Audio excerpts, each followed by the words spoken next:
misalda biz baxırıq ki, tillərin sayını x verib, yəni x-i tapacam birinci, sonra y-i tapacam. Nə cür tapacam? X tillərin sayıdır. Tillərin sayını tapmaq üçün bu tilləri sayıram sadəcə. 1, 2, 3, 4, 5, 6, 7, 8, 9, 10, 11, 12, 13, 14, 15, 16, 17. İşarələdim ki, biləs hansı tillərsə 17 til var. X 17-yə bərabərdir. Y-i tapmaq üçün isə y nədir? Sıfırların sayıdır. Amma mən sıfırların sayını tapmaq üçün birlərin sayını tapmalıyam. Birlərin sayı isə həmişə til vurulsun 2 olur da, tilin sayı vurulsun 2 olur. Oldu 34.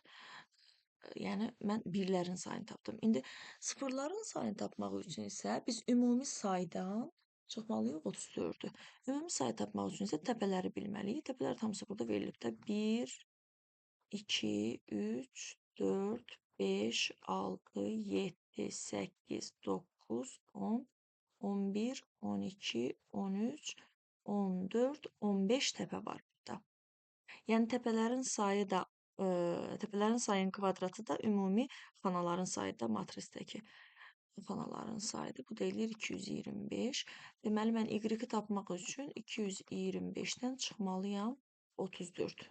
Elə deyil. 1, 22-dən də 3 çıxanda 19, 191.